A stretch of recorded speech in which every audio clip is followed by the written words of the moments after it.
आप सभी को जय मसीह की प्रियो इटरनल विजडम यूट्यूब चैनल पर आप सभी का स्वागत है। प्रियो, आज हम बात करेंगे उस रहस्य की जिसे दुनिया गुड फ्राइडे कहती है।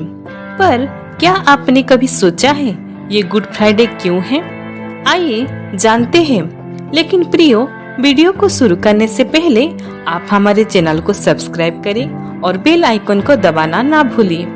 चलिए प्रियो, अब देरी ना करते हुए वीडियो को शुरू करते हैं। एक आदमी था, ना कोई राजा ना कोई सेनापति, गरीब पढ़ाई के घर में जन्मा हुआ, जिसके पास ना तो धन था ना कोई महल, लेकिन उसके पास प्रेम था, करुणा था और सच्चाई का वो खजाना जो किसी भी साम्राज्य से बड़ा था।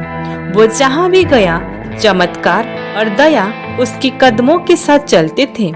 उस दिन जब भीड़ चिल्ला रही थी, इसे सूली पर चढ़ा दो, और सैनिक उसे पीट रहे थे, तब भी उसने कोई शिकायत नहीं की।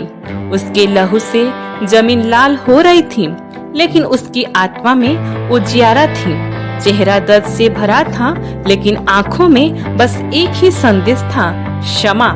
क्या आपने कभी सोचा है कि कोई इतना बड़ा बलिदान क्यों देगा, और वो भी उनके लिए जो उसे पहचानते तक नहीं थे?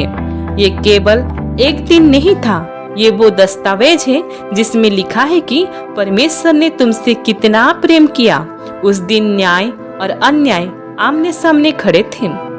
पवित्रता को गुनहगार बना दिया गया, एक निर्दोष को सूली पर चढ़ाया गया, और फिर भी लोग उसे गुड फ्राइडे कहते हैं।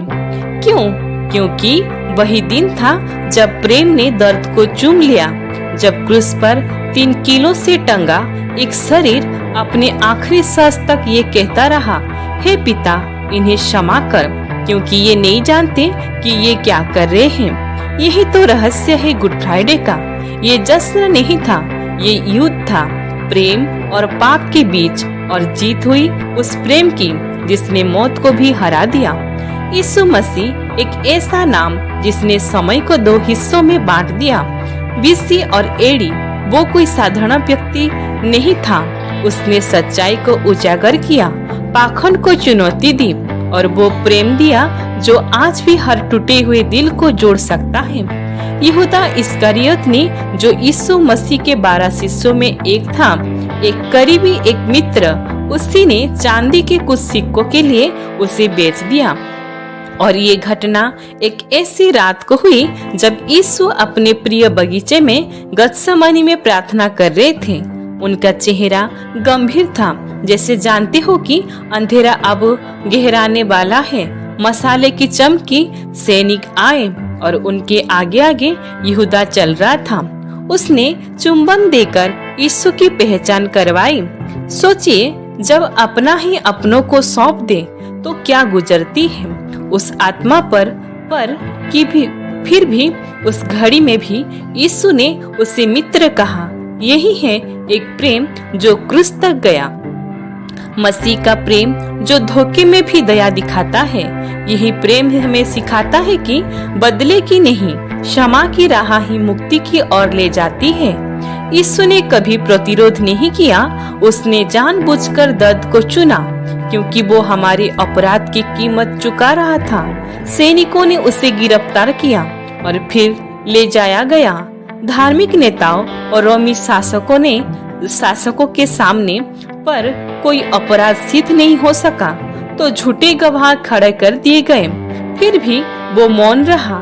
एक मेमना वध के लिए तैयार खड़ा हो, न्याय का मजाक उड़ाया गया, और जब कोई कारण नहीं मिला तो भीड़ के शोर पर उसे दंडित कर दिया गया। रोमी सैनिकों ने उसे 39 कोड़े मारे, क्योंकि 40वां कोड़ा मृत्यु का प्रतीक माना जाता था। हर कोड़ा उसकी पीठ को चीरता गया, रक्त बहता गया, लेकिन उसने कुछ भी नहीं कहा। फिर उसके सिर पर कांटों का ताज पहनाया गया। ये ताज सोने का नहीं, पीड़ा का था। कांटे उसकी खोपड़ी में धंस गए और रक्त उसकी आंखों से बहने लगा। सैनिकों हंसते उसे यहूदियों का राजा कहकर उसका उपहास उड़ाते रहे। पर वो सब सहता रहा जैसे प्रेम ने पीड़ा को गले लगा लिया हो। और फिर एक आदेश आया, अपना क्रूस खुद उठाओ और गोलगत्था तक चलो। यह सिर्फ उसकी परीक्षा नहीं थी, ये इंसानियत की आत्मा का इम्तिहान था, क्योंकि यीशु अब केवल एक व्यक्ति नहीं था, वो एक आंदोलन बन चुका था। उसकी बातें लोगों के दिलों में उतर चुकी थी। भीड़ उसे मसीहा मानने लगी थी और ये बन गया सबसे बड़ा खतरा। जब उसने खुद को परमेश्वर का पुत्र कहा, वहीं से शत्रुता की शुरुआत हो गई। यहूदी धर्मगुरु उससे ईसाई का निंदा दोषी मानने लगे, पर यीशु का मार्ग अलग था। उसने पाखंड को चुनौती दी, प्रेम को अपनाया और अंतिम घड़ी तक क्षमा की बात की।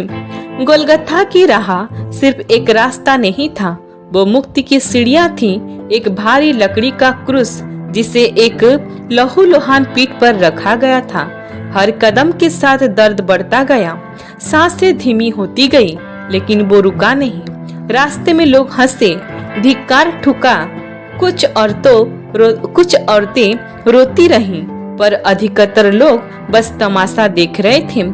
तभी एक व्यक्ति सोमोन नामक मजबूर को किया गया कि वो क्रूस उठाए, क्योंकि अब यीशु का शरीर जवाब देने लगा था, पर आत्मा तो अब भी पूरी मानवता को बचाने की जिद में थी। अंत में जब वे गोलगोथा पहुंचे तो उसे क्रूस पर लिटाया गया। उसके हाथों और पैरों में लोहे की कीलों ठोकी गई। कोई चीख नहीं, कोई विरोध नहीं, बस एक नजर ऊपर और एक वाक्य, हे पिता, इन्हें क्षमा कर, क्योंकि ये नहीं जानते कि ये क्या कर रहे हैं। ये केवल क्षमा नहीं था, ये घोषणा थी कि प्रेम घृणा से बड़ा होता है। उसे क्रूस पर टांग दिया गया। जैसे ही उसने क्रूस पर अंतिम सांस ली, धरती कांप उठी, कब्रें खुल गई और एक रोमी सैनिक चिल्ला उठा, निश्चय ही ये व्यक्ति परमेश्वर का पुत्र था। ये केवल एक मृत्यु नहीं थी, ये एक नया जीवन था। और तब सवाल उठता है, अगर ये सब इतना दुखद था तो इसे गुड फ्राइडे क्यों कहते हैं? क्योंकि क्रूस पर यीशु ने मृत्यु नहीं पाई, उसने मृत्यु को मारा, शैतान को हराया, अधोलोक को हिला दिया और स्वर्ग का द्वार मनुष्य के लिए खोल दिया। बाइबल बताती है कि 3 दिन तक उसका शरीर कब्र में था, लेकिन उसकी आत्मा अधोलोक में वो मृतकों को संदेश देने गया और उन आत्माओं को मुक्त किया जो बंधन में थी। गुड फ्राइडे सिर्फ एक दुखद दिन नहीं है, ये एक विजय की घोषणा है। एक ऐसा दिन जब प्रेम ने मृत्यु को पराजित कर दिया। ये वो दिन है जो हमें बताता है कि बलिदान में ही मुक्ति है, कि प्रेम की कोई सीमा नहीं होती, कि न्याय भले देर से आए, पर जब आता है तो इतिहास बदल जाता है।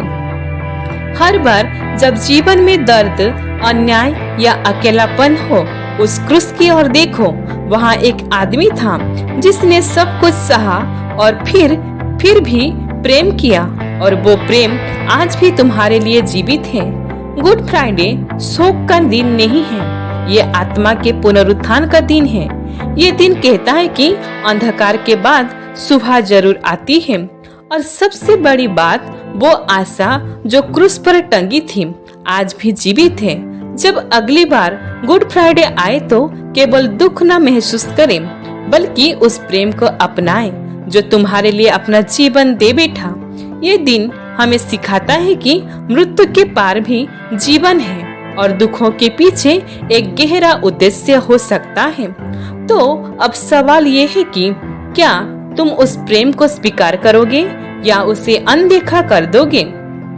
यीशु मरा ताकि तुम जीवन पा सको, और यही गुड फ्राइडे का सबसे बड़ा रहस्य है। अगर इस कहानी ने अपने दिल को छू लिया है, अगर इसने आपको एक पल के लिए भी ये एहसास दिलाया कि कोई है जो आज भी आपके लिए जी रहा है, तो इस वीडियो को लाइक करें, शेयर करें और इस संदेश को अपने तक सीमित ना रखें। आज भी वही प्रेम तुम्हारे पुकार रहा है। तो दोस्तों, आप सभी को गुड फ्राइडे की बहुत सारी शुभकामनाएं। याद रखिए, ये अंत नहीं है बल्कि अनंत जीवन की शुरुआत है। ये सिर्फ एक कहानी नहीं, ये उद्धार की चाबी है। ये उन सभी के लिए है जिन्हें माफी चाहिए, जिन्हें प्रेम चाहिए, जिन्हें उम्मीद चाहिए। इस वाक्य के द्वारा ईश्वर हम सभी को बहुतायत से आशीष दे। आमीन।